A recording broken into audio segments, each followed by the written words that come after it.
আস্তাগফিরুল্লাহ, আমি আমার নজরকে যেন হেফাজত করতেই পারছি না। আল্লাহ ক্ষমা করো। আসসালামু আলাইকুম ইমাম সাহেব। ওয়ালাইকুম আসসালাম। কি খবর আব্দুল্লাহ, ভালো আছো? আলহামদুলিল্লাহ, ভালো আছি হুজুর। আমি তো এক তরুণ যুবক, কিন্তু সমস্যা হলো আমার মাঝে প্রবল খায়েশ কাজ করে। আমি যখন রাস্তা দিয়ে চলাফেরা করি তখন আমি মেয়েদের দিকে না তাকিয়ে পারি না। আমি এখন কি করতে পারি? ও আচ্ছা, তুমি একটু দাঁড়াও, আমি আসছি। এই নাও দুধ ভর্তি একটি গ্লাস। আমি তোমাকে বাজারের একটা ঠিকানা দিচ্ছি। এই দুধটুকু সোজা সেখানে পৌঁছে দিয়ে আসবে। কোনো ব্যাপার না, আমি পৌঁছে দিয়ে আসতে পারবো। কিন্তু একটি শর্ত আছে। কি শর্ত হুজুর? শর্ত হলো এই গ্লাস থেকে এক ফোঁটা দুধও যেন মাটিতে না পড়ে। ঠিক আছে, তা কখনই হবে না। আমি এই এক গ্লাস দুধ সযত্নে বাজারে পৌঁছে দিয়ে আসবো। জুনাইদ, জুনাইদ এদিকে আসো। জি হুজুর, বলেন। তুমি আব্দুল্লাহর সাথে যাও। সে যদি এক ফোঁটা দুধও মাটিতে ফেলে, তাকে তুমি একটা লাঠি দিয়ে প্রহার করবে। ঠিক আছে হুজুর।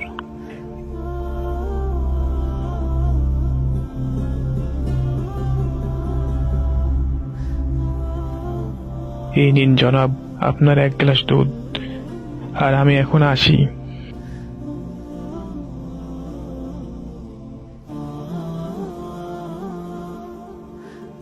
হুজুর, আমি এক ফোঁটা দুধও মাটিতে না ফেলে বাজারে দিয়ে আসতে পেরেছি।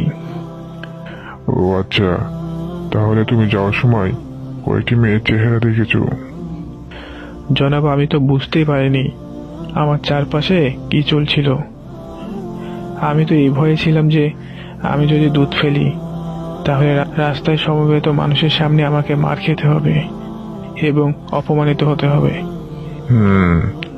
মুমিনরা ঠিক এভাবে আল্লাহকে ভয় করে এবং চিন্তা করে, যদি আল্লাহর উপর বিশ্বাস ওই দুধের ন্যায় ছিটকে ফেলে, তবে তিনি সুবহানাহু তাআলা কিয়ামত দিবসে সমগ্র সৃষ্টি জগতের সামনে তাকে অপমানিত করবেন। এইভাবে বিচার দিবসে চিন্তা মুমিনকে গুনাহ থেকে বাঁচিয়ে রাখে। জি হুজুর, শুক্রিয়া। আপনার এই চমৎকার উদাহরণের মাধ্যমে আমার ঈমান আরো মজবুত হলো। আর আব্দুল্লাহ, তুমি যত বড় বিপদেই পড়ো না কেন, তুমি সর্বদা আল্লাহর প্রতি বিশ্বাস রাখবে। কারণ বিপদের সময় মানুষ দিশাহারা হয়ে ঈমান হারা হয়ে যায়। সে ব্যাপারে তুমি সর্বদা সাবধান থাকবে। ইনশাল্লাহ, আপনার এই উপদেশ আমার মনে থাকবে। এখন আমি আসি। আসসালামু আলাইকুম। ওয়ালাইকুম আসসালাম।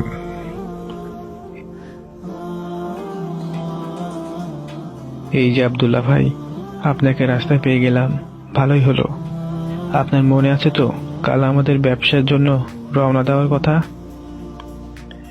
জি ওমর ভাই, আমার মনে আছে। কাল আমরা সকালে রওনা দেব ইনশাল্লাহ।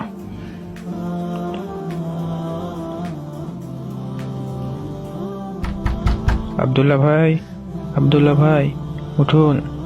আসসালামু আলাইকুম। এই তো মোর ভাই, আমি রেডি, চলুন। ওয়ালাইকুম আসসালাম। জি ভাই, তাড়াতাড়ি চলুন। ওমর ভাই, বেশি তাড়াহুড়া করতে নেই, কারণ বেশি তাড়াহুড়া করা শয়তানের কাজ।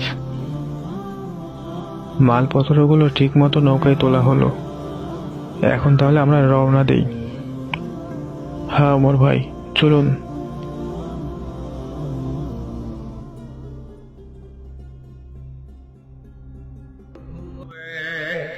এক নবীর উম্মাহ জীবন বিধানে ওই শিবানী কুরাত আমাদের প্রভু এক নবীর উম্মাহ জীবন বিধানে ওই শিবানী কুরাত।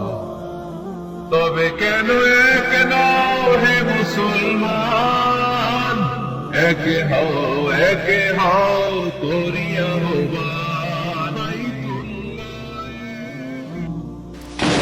আব্দুল্লাহ ভাই, মাঝ নদীতে একই ঝড় শুরু হলো। ভাই, তুমি কি ভয় পাচ্ছ না? এটাই আমাদের জীবনের শেষ মুহূর্ত হতে পারে।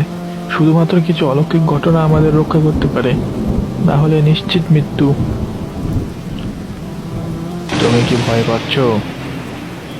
আমি কেন ভয় পাবো? তরোয়ালটি তো তোমার হাতে। কেন ভয় পাবো? আমি জানি যে তুমি আমাকে অনেক ভালোবাসো। তুমি আমার উত্তর পেয়ে গেছো। আমি জানি আল্লাহ আমাদের ভালোবাসেন এবং ঝড় তারই হাতে। তাই যা কিছু হতে যাচ্ছে ভালোই হবে।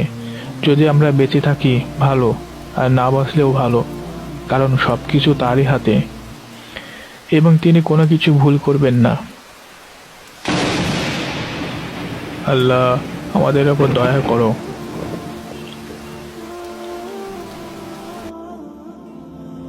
আল্লাহ, তোমার অশেষ মেহেরবানি এই প্রচণ্ড ঝড় বৃষ্টি থেকে আমাদের রক্ষা করার জন্য। দেখলে অমর ভাই, আল্লাহর উপর পূর্ণ বিশ্বাস রাখলে তিনি আমাদের সব বিপদ আপদ থেকে রক্ষা করেন।